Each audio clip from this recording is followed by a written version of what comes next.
ಜೋಡೆತ್ತಿನ ರೈತರಿಂದ ನಂದಿ ಸತ್ಯಾಗ್ರಹ. ಪೂಜ್ಯ ಶ್ರೀ ಸಿದ್ದೇಶ್ವರ ಸ್ವಾಮೀಜಿಯವರ ಪ್ರೇರಣೆಯಿಂದ ಪ್ರಾರಂಭವಾದ ನಂದಿ ಕೂಗು ಅಭಿಯಾನದ ಅಡಿಯಲ್ಲಿ ಜೋಡೆತ್ತಿನ ಕೃಷಿಕರಿಗೆ ಪೂರಕ ಕಾನೂನು ಹಾಗೂ ಯೋಜನೆ ಜಾರಿಗೆ ತಂದು ನಂದಿ ಸಂತತಿ ಕಸಾಯಿಖಾನೆಯ ಪಾಲಾಗುತ್ತಿರುವುದನ್ನು ತಡೆಯಲು ನಂದಿ ಸತ್ಯಾಗ್ರಹ.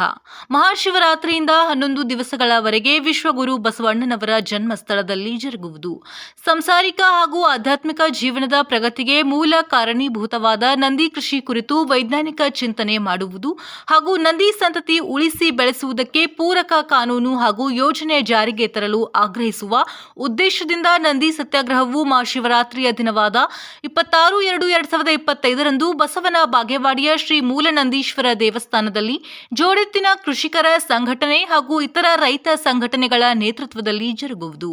ಜೋಡೆತ್ತಿನ ರೈತರ ಬೇಡಿಕೆಗಳು: 1. ಜೋಡೆತ್ತಿನ ಕೃಷಿಕರ ಶ್ರಮ ಹಾಗೂ ಅವರ ಸಮಾಜಕ್ಕೆ ನೀಡುತ್ತಿರುವ ಕೊಡುಗೆಯನ್ನು ಪರಿಗಣಿಸಿ ರಾಜ್ಯ ಸರ್ಕಾರ 2025ರ ಬಜೆಟ್ನಲ್ಲಿ ಜೋಡೆತ್ತಿನ ಕೃಷಿಕರಿಗೆ ಪ್ರತಿ ತಿಂಗಳು ರು. 11,000 ಪ್ರೋತ್ಸಾಹ ಧನ ನೀಡುವ ಯೋಜನೆ ಘೋಷಿಸಿ ನಂದಿ ಸಂಪತ್ತು ಕಸಾಯಿಖಾನೆಯ ಪಾಲಾಗುತ್ತಿರುವುದನ್ನು ಕೂಡಲೇ ತಡೆಯಲು ಮನವಿ.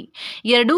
ಕೃಷಿ ಪ್ರಧಾನ ದೇಶದಲ್ಲಿ ಜೋಡೆತ್ತಿನ ಕೃಷಿಯನ್ನ ಉಳಿಸಿ ಬೆಳೆಸಿದರೆ ಮಾತ್ರ ಸಮಾಜದಲ್ಲಿ ಉತ್ತಮ ಬದಲಾವಣೆ ತರಲು ಸಾಧ್ಯ ಎಂಬ ಸತ್ಯವನ್ನು ವಿಶ್ವದ ಯಾವ ವಿಶ್ವವಿದ್ಯಾಲಯವೂ ಕೂಡ ಅಲ್ಲಗಳೆಯಲು ಸಾಧ್ಯವಿಲ್ಲ. ಸದರಿ ವಿಷಯದ ಕುರಿತು ವೈಜ್ಞಾನಿಕವಾಗಿ ಚಿಂತನೆ ಮಾಡಿ ಮುಂದಿನ 10 ವರ್ಷಗಳವರೆಗೆ ಪ್ರತಿ ವರ್ಷ 10% ಬಜೆಟ್ ನಂದಿ ಕೃಷಿಕರಿಗಾಗಿ ಮೀಸಲಿಡುವ ಕಾನೂನು ಜಾರಿಗೆ ತರಲು ಪಕ್ಷಾತೀತವಾಗಿ ನಿರ್ಧಾರ ತೆಗೆದುಕೊಳ್ಳಲು ಸರ್ವ ಪಕ್ಷಗಳ ನಾಯಕರಿಗೆ ಮನವಿ.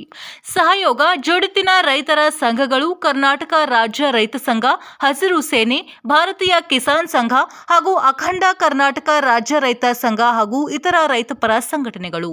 ಹೆಚ್ಚಿನ ಮಾಹಿತಿಗಾಗಿ ಸಂಪರ್ಕಿಸಿ 8839390598 9110885321 9740467485.